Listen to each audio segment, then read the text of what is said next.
CM Nitish Kumar ने अपने आवास पर जेडीयू नेताओं की एक बड़ी बैठक बुलाई है। ये बैठक सीएम आवास पर 4:30 बजे होनी है। इस बैठक में पार्टी की तरफ से राज्यसभा उम्मीदवारों पर फैसला होने की संभावना है। इस बैठक में पार्टी के राष्ट्रीय अध्यक्ष ललन सिंह, प्रदेश अध्यक्ष उमेश कुशवाहा सहित पार्टी कोटे से राज्य सरकार में शामिल सभी मंत्रियों को शामिल होने का बुलावा भेजा गया है। तो काफी महत्वपूर्ण बैठक नीतीश कुमार ने बुलाई है, जिसमें जेडीयू के कई जो बड़े अधिकारी हैं वो शामिल होंगे। साथ ही जेडीयू कोटे के जो मंत्री हैं वो भी इस बैठक में शामिल होने जा रहे हैं। ब्यूरो चीफ अशोक मिश्रा जी हमारे साथ इस पूरी खबर पर जुड़े हुए हैं। अशोक जी, एकाएक सीएम नीतीश कुमार ने बड़ी बैठक बुलाई है, जेडीयू कोटे के मंत्री शामिल रहेंगे, कई जो वरीय पदाधिकारी वो भी शामिल रहेंगे। किस वजह से ये बैठक बुलाई गई है, क्या कुछ जानकारी मिल पा रही है? बिल्कुल, देखिए राहुल, ये महत्वपूर्ण बैठक है और मंत्रियों के आने का सिलसिला भी शुरू हो गया है। जल संसाधन विभाग के मंत्री संजय झा जी इस बैठक में शामिल होने के लिए आ चुके हैं।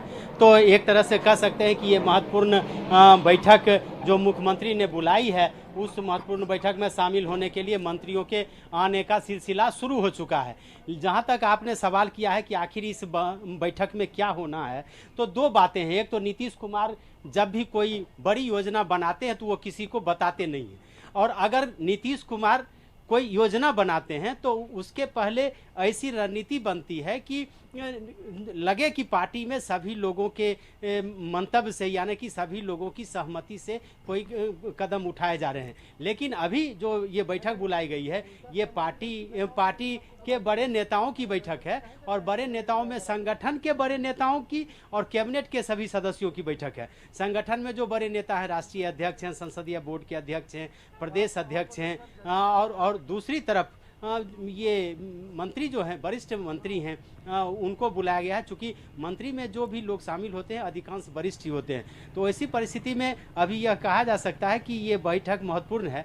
लेकिन जो कयास लगाए जा रहे हैं, उस कयास में 2-3 बातें प्रमुख हैं।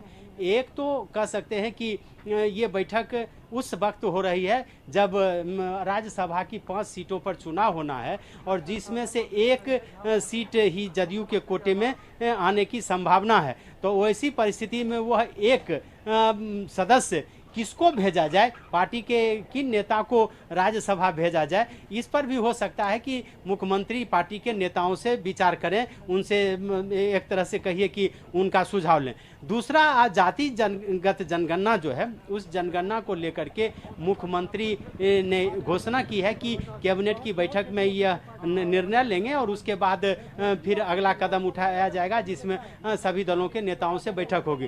तो हो सकता है कि मुख्यमंत्री नीतीश कुमार अपने कैबिनेट के सदस्यों की भी सहमति लें और उनको भी बताएं कि क्यों जातीय जनगणना कराना जरूरी है। बीजेपी के साथ गठबंधन में रहने के बावजूद भी, सरकार में शामिल होने के बावजूद भी, चूंकि बीजेपी नहीं चाहती है कि जातीय जनगणना हो, लेकिन इसके बावजूद भी नीतीश कुमार यह फैसला ले रहे हैं, तो निश्चित रूप से नीतीश कुमार चाहेंगे कि पार्टी के नेताओं की सहमति उसमें हो। नंबर तीसरा जो है कि अभी आज की जो घटना है, राबड़ी देवी के आवास पर जिस तरह से छापेमारी की गई है, और लालू प्रसाद यादव के 15 ठिकानों पर जो आज सीबीआई ने एक तरह से छापेमारी की है, तो इस पर भी चर्चा हो सकती है।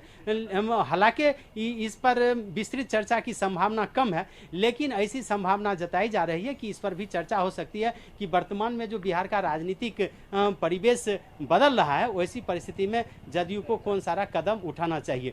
तो इन सारी बातों को लेकर के आज की ये बैठक बुलाई गई है। अब इस बैठक में जो पार्टी के नेता मौजूद रहेंगे, वो उनसे नीतीश कुमार क्या सुझाव मांगते हैं, आखिर में ये नेता मुख्यमंत्री को कौन सा सुझाव देते हैं, मुख्यमंत्री किन किन बातों पर चर्चा करते हैं, और आगे क्या दिशा निर्देश पार्टी के नेताओं को और अपने कैबिनेट के सहयोगियों को देते हैं, यह देखना दिलचस्प होगा। लेकिन यह बैठक महत्वपूर्ण है, और वह भी बैठक तब महत्वपूर्ण और हो गई है जब आज देश के 15 स्थानों पर सीबीआई ने छापेमारी की है। लालू प्रसाद यादव के परिवार के सदस्यों के यहाँ, और फिर अन्य जगहों पर जहां जहां कहीं कहीं सीबीआई को ये जानकारी मिली थी। बिल्कुल अशोक जी, हमारे साथ बने रहिए, इस खबर पर भी वापस लौटेंगे। तो आपको देखिए, पटना के राबड़ी आवास पर सीबीआई की छापेमारी के बीच रूम का ताला तोड़ने वाले मजदूर राबड़ी आवास से बाहर निकले हैं, और उन्होंने कहा है कि छापेमारी के दौरान सीबीआई की टीम ने 2 कमरों का ताला तोड़कर कमरे की जांच की है। ताला तोड़ने वालों ने जानकारी दी है कि उन्हें सीबीआई की टीम ने ताला तोड़ने के लिए राबड़ी आवास बुलाया था। वहीं राबड़ी देवी के आवास के गेट पर पुलिस की विशेष दल को तैनात किया गया है। अरे रूम के ताला खोले है। ताला बंद था। हाँ, किसके रूम का? अब उतना हम जानते हैं कि इनको रूम के अब था। तक कितने रूमों को खोला गया? आप अंदर मौजूद थे? दो गो। दो रूम को। हाँ, क्या सब सामान मिला है वहाँ पे? नहीं हम नहीं मालूम, हमको क्या मालूम। खोले थे कि बक्सा का ताला खोला है? अरे रूम के ताला खोले थे वो। तो वहीं आरजेडी अध्यक्ष लालू यादव, उनकी पत्नी राबड़ी देवी और साथ ही मिसा भारती के आवास पर लगातार जो छापेमारी है वो चल रही है। ब्यूरो चीफ अशोक मिश्रा जी हमारे साथ जुड़े हुए हैं। अशोक जी, राबड़ी आवास पर हुई छापेमारी की, लालू परिवार पर शिकंजे की हम बात कर रहे थे। इस पूरे मामले को लेकर के क्या कुछ अपडेट है और ताला भी तोड़ने की जो बात है वो सामने आई है, क्या कुछ प्रकरण किस तरीके से आगे बढ़ रहा है? देखिए, लगभग 10 घंटे तक की ये छापेमारी है और अभी तक चल ही रही है। अभी यह नहीं कहा जा सकता है कि छापेमारी खत्म हो चुकी है। हालांकि दिल्ली और गोपालगंज से जो खबरें आई हैं उसके मुताबिक छापेमारी खत्म हो चुकी है, लेकिन पटना में अभी भी सीबीआई की टीम राबड़ी आवास में मौजूद ही है और वहां से नहीं निकल पाई है।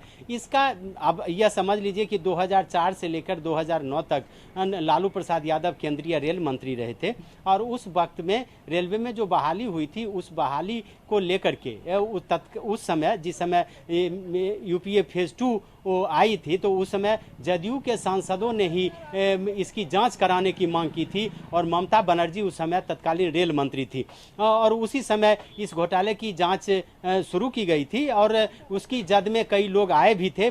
लालू प्रसाद यादव के कई करीबियों पर शिकंजा भी कसा गया था और खास करके गोपालगंज के 2 लोगों का नाम इसमें आया था, जिसको बारे में था कि लालू प्रसाद यादव ने उसमें से एक व्यक्ति को रेलवे में नौकरी दी थी और उसका जमीन भी लिखवाया गया था लालू परिवार के सदस्यों के नाम पे और दूसरा सदस्य को बिहार विधान परिषद में नौकरी दी गई थी। लेकिन इसके बाद भी उस समय आपको याद होगा कि 3 बार राबड़ी के आवास पर छापेमारी हुई है। 2017 में भी हुई थी छापेमारी, 2014 में भी छापेमारी हुई थी, लेकिन उस वक्त भी राबड़ी देवी के आवास पर वैसी कोई चीज़ें नहीं मिली थी जिससे यह कहा जा सकता था कि लालू प्रसाद यादव और उनका परिवार पूरी तरह से इस केस की जद में आए। लेकिन आज जब इसकी छापेमारी की जा रही है तो निश्चित रूप से कह सकते हैं कि राजद के नेताओं को लगता है कि कहीं न कहीं राजनीतिक प्रतिशोध के चलते राबड़ी देवी और लालू प्रसाद यादव के परिवार को तंग किया जा रहा है और यही वजह है कि आरजेडी के जो नेता हैं वो सुबह से ही ये आरोप लगा रहे हैं कि कहीं न कहीं सीबीआई प्रतिशोध का काम करते हैं। और अभी देखिए, ग्रामीण विकास मंत्री पहुंचे हैं श्रवण कुमार मुख्यमंत्री नीतीश कुमार के आवास में, तो मुख्यमंत्री के आवास में मंत्रियों के आने का सिलसिला शुरू हो चुका है। लेकिन हम राहुल बात कर रहे थे सीबीआई जांच के मामले को लेकर के, तो आरजेडी के जो नेता हैं वो मान रहे हैं कि कहीं न कहीं उनके नेता को फंसाया जा रहा है, उनके नेताओं के खिलाफ जबरन कार्रवाई की जा रही है और यह एक तरह से सिर्फ हमारे नेता की छवि को खराब करने की कोशिश की जा रही है। लेकिन अब सीबीआई ने जांच में क्या कुछ पाया है, सीबीआई क्या खाली हाथ लौटती है या कहीं कुछ उसके पास सबूत मिलते हैं, ये तो बाद में पता चलेगा। फिलहाल आरजेडी से राजनीतिक रंग देने की कोशिश कर रही है कि चूंकि लालू प्रसाद यादव बीजेपी के खिलाफ, केंद्र के सरकार के खिलाफ लगातार बोलते रहे हैं और उन्होंने समझौता नहीं किया है जैसा कि आरजेडी नेताओं का दावा है और वैसी परिस्थिति में आरजेडी के नेता चलिए, बिल्कुल अशोक जी, बहुत बहुत शुक्रिया तमाम जानकारी के लिए।